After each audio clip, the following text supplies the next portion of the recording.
নমস্কার, আপনারা দেখছেন খবর বাংলা টিভি চ্যানেল। জানাবো আজকের বাছাই করা কিছু গুরুত্বপূর্ণ খবর। প্রথমে জেনে নিন শিরোনাম, তারপরে জানাবো বিস্তারিত খবর। ভারত কিন্তু প্রতিশোধ নেবে, মোদীকে বিশ্বাস নেই। জেল থেকে সাবধান করলেন ইমরান, সংঘাত নিয়ে আর কি বার্তা?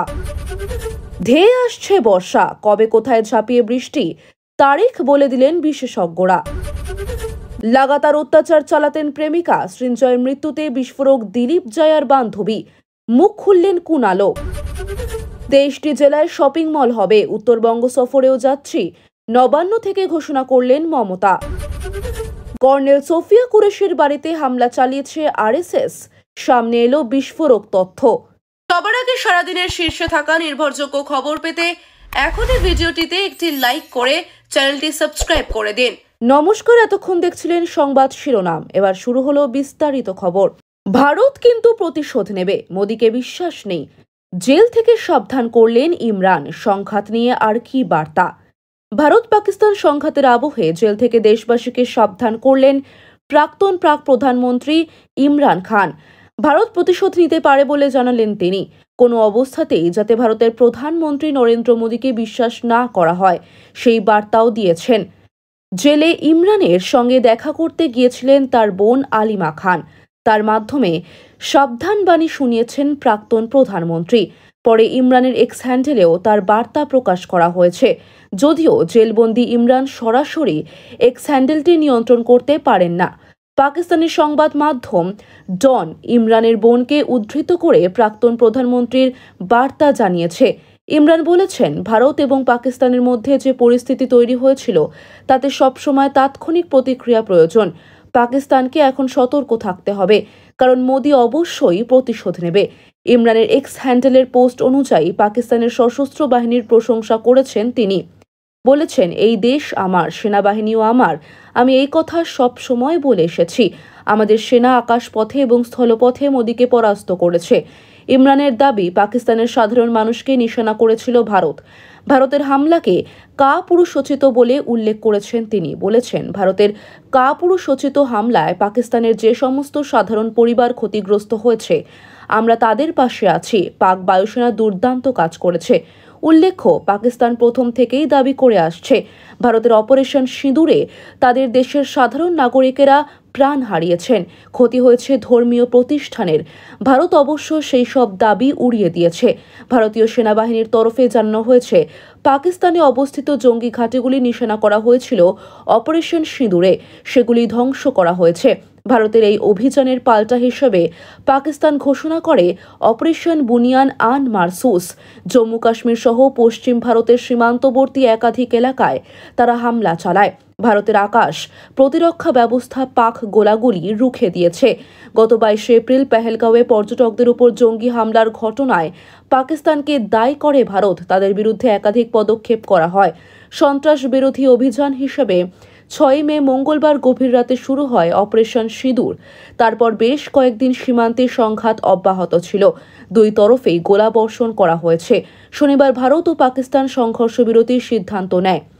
তারপরেও অবশ্য পাকিস্তানের বিরুদ্ধে সংঘর্ষ বিরতি লঙ্ঘনের অভিযোগ উঠেছিল।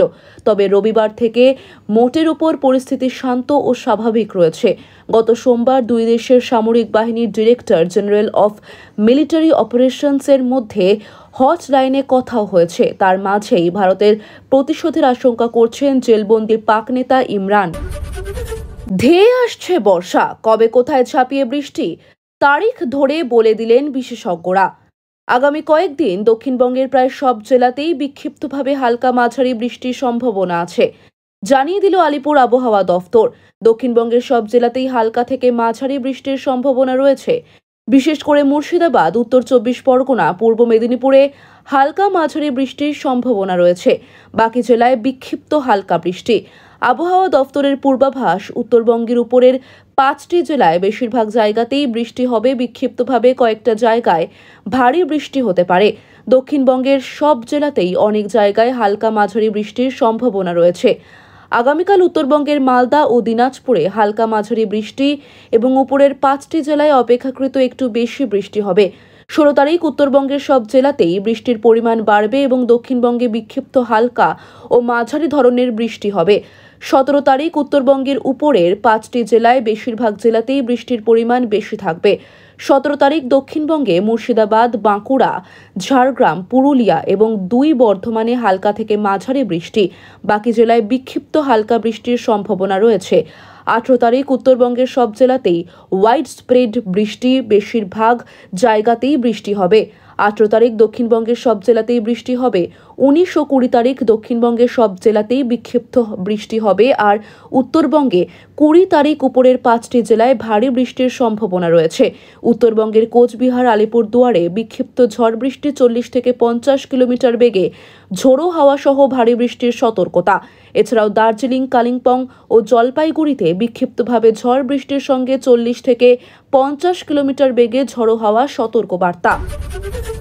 লাগাতার অত্যাচার চালাতেন প্রেমিকা, সৃঞ্জয়ের মৃত্যুতে বিস্ফোরক দিলীপ জয়ার বান্ধবী। মুখ খুললেন কুণালও। দিলীপ ঘোষের সৎ ছেলের রহস্য মৃত্যুতে দানা বেঁধেছে বিতর্ক। এরই মাঝে সোশ্যাল মিডিয়ায় বিস্ফোরক দাবি করলেন রিঙ্কু মজুমদারের এক বান্ধবী। ফেসবুক পোস্টে দাবি করলেন মৃত সৃঞ্জয়ের প্রেমিকা নাকি রীতিমতো অত্যাচার চালাতো তার উপর। সেই পোস্টটি শেয়ার করেছেন তৃণমূলের অন্যতম রাজ্য সাধারণ সম্পাদক। সৃঞ্জয়ের মৃত্যুর পর দিলীপ রিঙ্কুর বিয়ে নিয়ে সোশ্যাল মিডিয়ায় যে কাটাছেঁড়া চলছে তার তীব্র নিন্দা করেন তিনি। বিষয়টা ঠিক কি? মঙ্গলবার সকালে সাপুরজি আবাসনে নিজের ফ্ল্যাটে মিলেছে দিলীপ ঘরণী রিঙ্কু মজুমদারের প্রথম পক্ষের ছেলে সৃঞ্জয়ের দেহ। প্রথমে ঘটনাটি আত্মহত্যা বলে অনুমান করা হলেও পরবর্তীতে জানা গিয়েছে একাধিক শারীরিক সমস্যা ছিল যুবকের। এরই মাঝে ফেসবুক পোস্টে সৃঞ্জয়ের প্রেমিকার সম্পর্কে বিস্ফোরক দাবি করলেন রিঙ্কু দেবীর বান্ধবী। এই মহিলা গতকাল দিনভর দিলীপ জয়ার সঙ্গেই ছিলেন। ফেসবুকে কি লিখেছেন তিনি? আমি ঝুমা নামের প্রোফাইল থেকে লেখা হয়েছে। মহিলার বাড়ি নেতাজিনগর, গাছতলা, নিউটাউন আইটি সেক্টরে চাকরি। এইটুকু রাস্তাও কোনোদিন নিজের টাকা ভাড়া দিয়ে ফেরেনি। ঢুকে গিয়েছিল সৃঞ্জয়ের ফ্ল্যাটে। যদি সৃঞ্জয় বাড়ি থেকে বলতো তাহলে মেয়েটিকে 300 থেকে 400 টাকা দিতে হতো ক্যাব ভাড়া বাবদ। রিঙ্কুকে মেসেজ করে জানাতো তার ছেলে নাকি ওর থেকে টাকা ধার নিয়েছে। মহিলার আরও দাবি, একাধিকবার রিঙ্কু বিয়ের প্রস্তাব দিলেও তরুণী তাতে রাজি হননি, বরাবর এড়িয়ে গিয়েছেন। এদিকে সৃঞ্জয়ের উপর ক্রমশ বেড়েছে অত্যাচার। এক পর্যায়ে তাকে সৃঞ্জয়ের ফ্ল্যাটে যেতে বারণ করেন রিঙ্কু, কিন্তু তাতেও কোনো কাজ হয়নি বলেই অভিযোগ। তারই মাঝে সৃঞ্জয়ের রহস্য মৃত্যু। মানসিক চাপের কারণে এত বড় বিপত্তি বলেই মনে করছেন ঘনিষ্ঠরা। বৃহস্পতিবার সকালে আমি ঝুমার পোস্টটি শেয়ার করেছেন কুণাল ঘোষ। লিখেছেন, পুত্র শোকে কাতর রিঙ্কু মজুমদারকে আন্তরিক সমবেদনা জানাই। দিলীপ ঘোষকেও জানাই সমবেদনা। রাজনৈতিক মতপার্থক্য আলাদা, এটা এক পরিচিত হিসেবে মানবিক কর্তব্য। সৃঞ্জয়ের মৃত্যু কিভাবে নানা সূত্রে খবর আসছে তাতে আর যাই হোক, দিলীপ বাবু বা রিঙ্কু দেবীর কিছু করার ছিল না। কিন্তু সোশ্যাল মিডিয়ায় কিছু জানোয়ার যেভাবে এ নিয়ে পুত্রহারা রিঙ্কুকে আক্রমণ করলো তাতে স্পষ্ট, হাতে আধুনিক ফোন থাকলে সমাজের সবাই সভ্য হয় না। সেখানে তিনি ফেসবুক পোস্টে প্রসঙ্গে লেখেন, আমি আমার এই পোস্টের সঙ্গে আমি ঝুমা প্রোফাইলের স্ক্রিনশট দিলাম। আমি সরাসরি একে চিনি না, কিন্তু পোস্ট দেখে বুঝি ইনি দিলীপবাবুর রিঙ্কুর শুভানুধ্যায়ী। বিয়ে কিংবা গতকালের শ্মশান সর্বত্র সঙ্গে থাকেন। তার পোস্টে কিছু ইঙ্গিতবাহী ক্ষোভ আছে, সেই গুরুত্ব থেকে আমি এটি দিলাম। পুত্রশোকে কাতর রিঙ্কু মজুমদারকে আন্তরিক সমবেদনা জানাই। দিলীপ ঘোষকেও জানাই সমবেদনা। রাজনৈতিক মতপার্থক্য আলাদা, এটা এক পরিচিত হিসেবে মানবিক কর্তব্য। সৃঞ্জয় প্রীতমের মৃত্যু কিভাবে নানা সূত্রে খবর আসছে তাতে আর যাই হোক, দিলীপ বাবু বা রিঙ্কু দেবীর কিছু করার ছিল না। কিন্তু সোশ্যাল মিডিয়ায় কিছু জানোয়ার যেভাবে এ নিয়ে পুত্রহারা রিঙ্কুকে আক্রমণ করলো তাতে স্পষ্ট, হাতে আধুনিক ফোন থাকলেই সমাজের সবাই সভ্য হয় না। আমি আমার এই পোস্টের সঙ্গে আমি ঝুমা প্রোফাইলের স্ক্রিনশট দিলাম। আমি সরাসরি একে চিনি না, কিন্তু পোস্ট দেখে বুঝি ইনি দিলীপবাবু রিঙ্কুর শুভানুধ্যায়ী। বিয়ে কিংবা গতকালের শ্মশান সর্বত্র সঙ্গে থাকেন। তার পোস্টে কিছু ইঙ্গিতবাহী ক্ষোভ আছে, সেই গুরুত্ব থেকে আমি এটি দিলাম। আবার বলছি, তরতাজা সুদর্শন ছেলেটির অকাল মৃত্যু চরম দুর্ভাগ্যের, কিন্তু তার জন্য যারা রিঙ্কু এবং তার বিয়ে নিয়ে সমাজ মাধ্যমে অসভ্যতা করছে সেগুলো ভরপুর জানোয়ার। 23টি জেলার শপিং মল হবে, উত্তরবঙ্গ সফরেও যাচ্ছি, নবান্ন থেকে ঘোষণা করলেন মমতা। জেলা জুড়ে এবার শপিং মল তৈরি হবে। আপাতত 23টি জেলাকে বেছে নেওয়া হয়েছে। তার সঙ্গে শিল্পের পরিবেশও তৈরি হয়েছে। ইতিমধ্যে সরকারি স্তরে সমস্ত কাজ হয়ে গিয়েছে। নিউটাউন থেকে শিলিগুড়ি একের পর এক প্রকল্প নেওয়া হয়েছে। আজ বুধবার নবান্ন থেকে সাংবাদিক বৈঠক করে জানিয়ে দিলেন মুখ্যমন্ত্রী মমতা বন্দ্যোপাধ্যায় আগামী সপ্তাহে উত্তরবঙ্গ সফরেও যাবেন তিনি বলে নিজেই জানিয়েছেন।